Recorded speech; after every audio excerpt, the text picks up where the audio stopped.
नमस्कार नमस्कार हेमंत जी। सोनिया जी, पहले तो मैं आपका अभिनंदन करना चाहता हूँ, फिर से आपने पार्टी की कमान संभाली है और बहुत सारी शुभकामनाएं देता हूँ आपको। आज का जो विषय है, मैं नहीं मानता कि जितने सारे हमारे साथी मुख्यमंत्री जी हैं, किसी का भी मत इससे अलग होगा। सब सारे एक ही स्थिति से गुजर रहे हैं और लड़ाई तो चल रही है। हेमंत जी, पहले जैसे आपने जो बात कही, हमें तय करना चाहिए। अभी एक एक बात तय करना चाहिए, डरना है कि लड़ना है। बिल्कुल बिल्कुल। पहले पहला पहला ये तय करो, नहीं तो ये हमारी चर्चा होती रहेगी, मिलते रहेंगे, चाय पीते रहेंगे।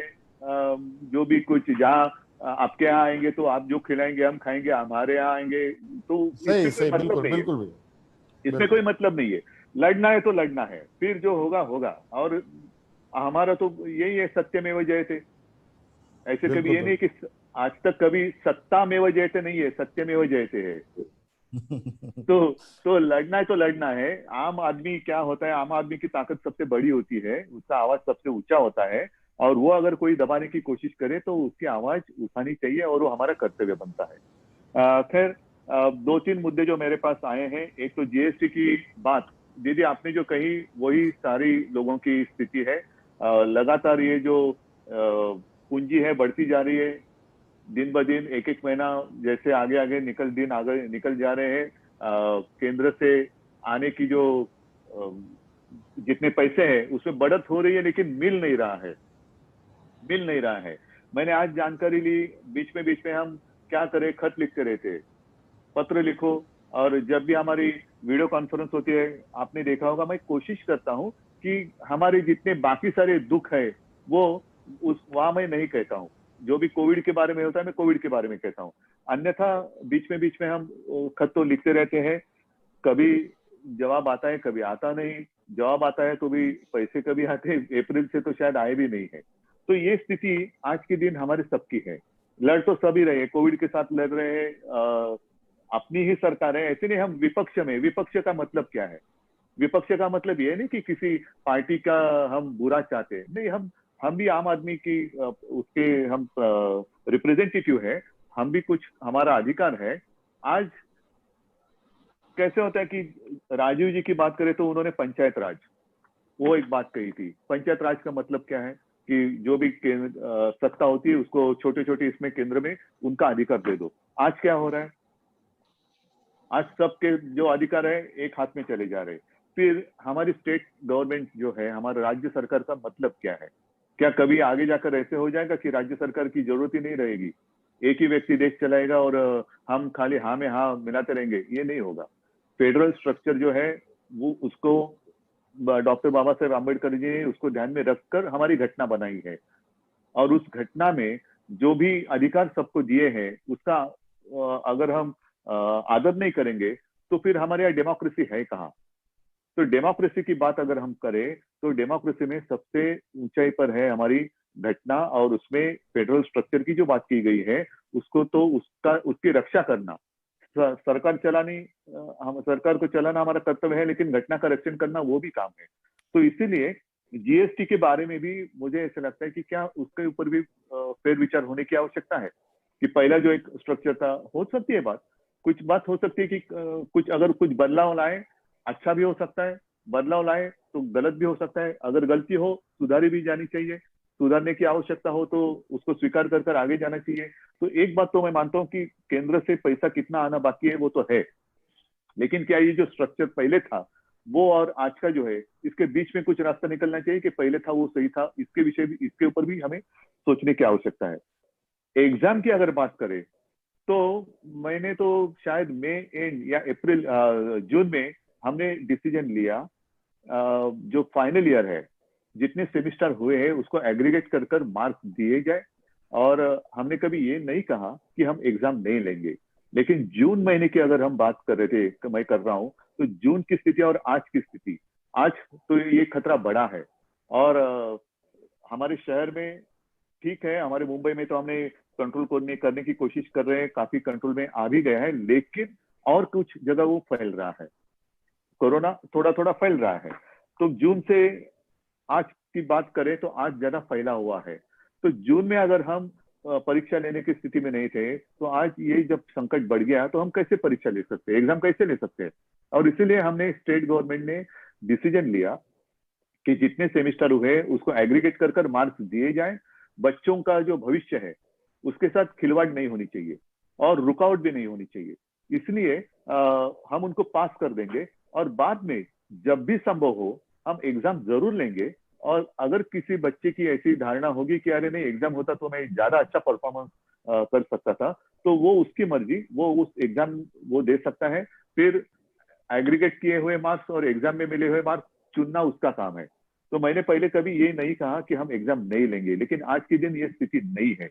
और जैसे कहीं बाहर के देशों की ओर हम देखें, मैंने बीच में खबर पड़ी थी यूएस में उन्होंने स्कूल खोल दी और ऑलमोस्ट 97,000 बच्चे, 1 लाख के आसपास वो संक्रमित हो गए। क्या करेंगे ऐसे अगर स्थिति हमारे यहाँ आ गई तो। हमने उद्योग तो मई महीने में ही शुरू कर दिए। आज भी हमारे यहाँ जो इलाका है, जो सबसे डेंस पॉपुलेटेड एरिया है, मुंबई से लेकर पुणे तक, वहां हमने लॉकडाउन है जरूर है, लेकिन आहिस्ते आहिस्ते आहिस्ते हम इसको खोलते जा रहे हैं। Mission begin again, mission begin again. तो आहिस्ते आहिस्ते खोलने के वक्त शायद कुछ लोगों को ऐसे लगता होगा कि हम काफी स्लो जा रहे हैं। स्लो ठीक है, वो टॉर्टोइज और वो खरगोश, उसकी तो कहानी सबको पता है। जल्दबाजी कर कर कुछ फायदा नहीं होता है। आहिस्ते कदम जाए लेकिन ठीक से डालें, तो जो कदम हम आगे बढ़ाएंगे उसको वापस लेने की आपत्ति हम पर नहीं आनी चाहिए। ये सोच समझकर हम आगे जा रहे हैं। तो सारी चीजें हम खोलते जा रहे हैं, ऐसे ऐसे हम खोलते जा रहे हैं। स्कूल, मैंने स्कूल के बारे में भी यही कहा कि स्कूल शुरू कब होंगे, स्कूल नहीं करेंगे लेकिन एजुकेशन शुरू शुरू करेंगे, वो चाहे ऑनलाइन हो या कुछ भी हो, ई लर्निंग हो। तो इस विषय पर भी हम काम कर रहे हैं। जो बात मुझे दिखाई दे रही है एनवायरमेंट की, एक जो बात रहेगी वो भी मैं बता देता हूँ। हमने तो एक लेटर दे दिया है जावड़ेकर जी को। वैसे तो आदित्य ने 2-4 दिन पहले ही प्रधानमंत्री जी को लेटर दिया है एजुकेशन के बारे में।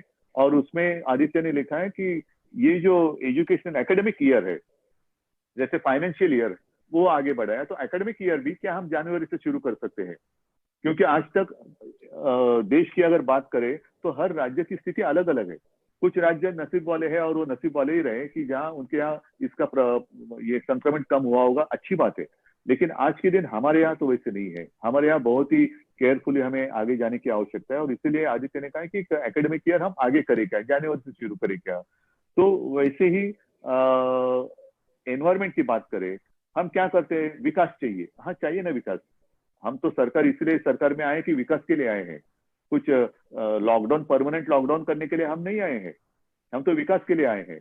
और आप सभी को याद होगा, लगभग हमारा सेशन तो उसी दरमियान चलता रहता है। मार्च महीने में हमारा महाराष्ट्र का सेशन चल रहा था, बजट हमने पेश किया और 2-4 दिन में हमें सेशन समाप्त करना पड़ा, क्योंकि हमारे यहाँ कोरोना शुरू हो गया। तब से घर में बैठे, वर्क फ्रॉम होम, और ऐसी मुलाकातें होती रही। तो विकास के लिए हम तो सरकार में आए हैं, लेकिन विकास का मतलब ये नहीं कि जहां चाहे हम हमारी मर्जी कुछ भी करें, जंगल है तोड़ दो और वहां से कुछ भी करो, नहीं। और इसीलिए खास कर हमारे विदर्भ से एक जाने वाला रेलवे का एक रूट है अकोला खांडवा, वो मध्य प्रदेश से जाता है। वो जाता है बीच हमारे जंगल से, मेलघाट, जो टाइगर का घना जंगल है। तो हमने उनको ये कहा है कि अल्टरनेट कुछ करें, कि हम बीच जंगल से ये रास्ता जा रहे हैं तो हम घुमा कर लेके जाएं, तो ज्यादा बस्ती, ज्यादा लोगों को इस्तेमाल होगा।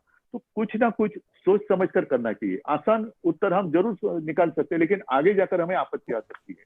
तो ये सारी बातें हमारी होती रहती है। लेकिन दीदी आपने जो बात कही कि हमें मिलते रहना चाहिए। जब भी कोई आपत्ति आती है तो हम भागम भाग करके इकट्ठा आते।